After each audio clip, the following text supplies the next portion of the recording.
కేవలం 7,999 up to 10 kgs వరకు బరువు తగ్గి అధిక బరువు నుంచి వచ్చే ప్రధాన సమస్యలను దూరం చేసుకోండి. ఈరోజు మేము ఏమంటా ఉన్నాము, ఎవరైతే పరిశ్రమలకు సంబంధించిన వారు ఉంటారో వారికి ఎవరికైతే ఫ్రీ హోల్డ్ గానో వారు అప్లికేషన్ పెట్టుకోవచ్చు. ఎవరు అప్లికేషన్ పెట్టుకోకుండా కూడా ఏం కాదు, ఎవరైనా ఫోర్స్ చేసి మ్యాండేటరీగా పెట్టి క్లాస్ పెట్టింది లేదు. వారు చెప్తా ఉన్నారే ఎవరెవరో ఎంఎల్ఏలు చేసుకున్నారని పేర్లు తీశారు. దానికి సంబంధించి కూడా మేము గారు కోరుతా ఉన్నాం, మీకు ఏదైనా ఆధారం ఉంటే మాట్లాడండి. ఊతపదంగా మీ పక్కన రాసిన వాళ్ళు కొన్ని సందర్భాల్లో కొన్ని విషయాలు చెప్తే దాని పరంగానే కొన్ని అంశాలు దృష్టికి తీసుకొచ్చి వారిపైన అభియోగం మోరుస్తా ఉన్నారు. ఇప్పుడు మీరు చెప్తా ఉన్నట్టు మీరు కొంతమంది పేర్లు చెప్పారు, వాళ్ళు ప్రభుత్వంలో లేరు. ఫస్ట్ వారికి ఏ విధమైన సంబంధం లేదు. నిజంగానే వారు ఎవరితోనైనా అగ్రిమెంట్లు చేసుకుంటే ఆధారాలతో బయట పెట్టండి. తప్పకుండా మా ప్రభుత్వం ఏ విధంగా స్పందిస్తుందో మీరే చూస్తారు. ఈరోజు కొన్ని ఏదో ట్యాక్స్ కీక్స్ గురించి మాట్లాడుతా ఉన్నారు. ప్రతినిత్యం ప్రతి సందర్భంలో ప్రతి సమయంలో ఒక అభూత కల్పనలతో రాష్ట్ర ప్రజానికానికి సంబంధించి సత్యదూరమైన మాటలు చెప్పి వారిని పక్కదారి పట్టించే ప్రయత్నం చేస్తా ఉన్నారు.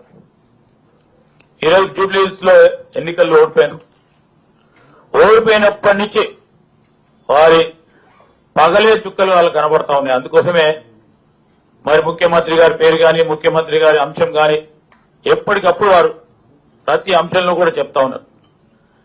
మేము ఈ రోజు కూడా చెప్తా ఉన్నాం, పరిశ్రమల ఏర్పాటు గురించి వారికి కూడా తెలుసు.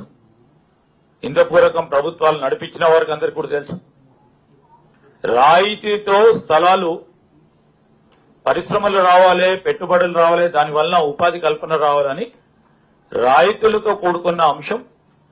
ఇటు క్యాపిటల్ సబ్సిడీ కానీ, ఇటు పవర్ సబ్సిడీ కానీ, ఇటు ల్యాండ్ ప్రైస్ సబ్సిడీతో పాటు పరిశ్రమలను ప్రోత్సాహం చేసే కార్యాచరణ తీసుకుంటాం. మీరే చూస్తా ఉన్నారు, కొన్ని రాష్ట్రాల్లో 99 పైసలకే ఒక ఎకరం కేటాయింపు చేస్తా ఉన్నారు. వారు పెట్టుబడులు రావాలనో ఉపాధి కలగాలనే వారి బాధలు వారు పడతా ఉండొచ్చు. ఇప్పుడు పరిశ్రమలు వస్తే ఉపాధి పెరుగుతుంది, రాష్ట్రం అభివృద్ధి చెందుతుందనే ఒక ఆలోచనతోనే మా రాష్ట్ర ప్రభుత్వం ముందుకెళ్తాం. సరే, మీరు చేస్తే ఏదైనా మంచిది. మా రాష్ట్ర ప్రభుత్వం ముఖ్యమంత్రి రేవంత్ రెడ్డి గారి నాయకత్వంలో ఈ రోజు మేము పెట్టుబడులు రావాలి,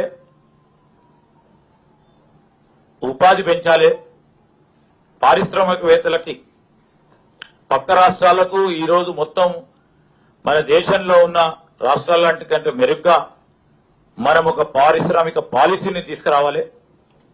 అనుగుణంగా ఈ రోజు మనము యావత్ ప్రపంచంలోనే ఒక గ్లోబల్ సిటీగా ఎదగాలని ఒక ప్రయత్నం చేస్తా ఉన్నామో దాన్ని ఏ విధంగా అడ్డుకోవాలని ప్రతి నిత్యం, ప్రతి క్షణం, ప్రతి రోజు ఈరోజు బీఆర్ఎస్ పార్టీ నాయకత్వం ఆలోచన తీరు కనబడ్డది ఈ రోజు వారి మాటల్లో. మేము చెప్తా ఉన్నాం, ఈ ట్రాన్స్ఫర్మేటివ్ పాలసీ అనేది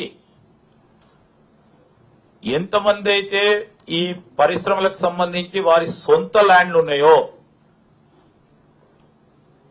ఆ భూమిపై ఉన్న అధికారాలు వారికి ఉన్నప్పటికీ, ఫ్రీ హోల్డ్ ల్యాండ్ వారు ఉన్నప్పుడు వారు ఈ పాలసీ ద్వారా వారికి ఏదైనా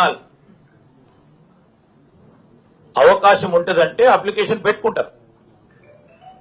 పెట్టుకోవాలని కంపల్షన్ లేదు. ఎర్లీ బర్డ్ ఆఫర్ అని ప్రతి అంశంలో కూడా మనం చెప్తా ఉంటాం. ఎవరైతే ముందుకు పెట్టుకుంటారో తొందరగా చేసే ప్రయత్నం చేయడానికి. దీంట్లో ఏదో ఉంది, దీంట్లో ఏదో పెద్దగా నడుస్తా ఉంది. వారి సంబంధిత పత్రికల్లో మరి వస్తున్న వార్తలకు అనుగుణంగా ఈ విధంగా మాట్లాడటం అనేది సరికాదు. ఇప్పటికైనా మానుకోండి. ఒక క్లియర్ పాలసీని, ఒక ఫెయిర్ పాలసీ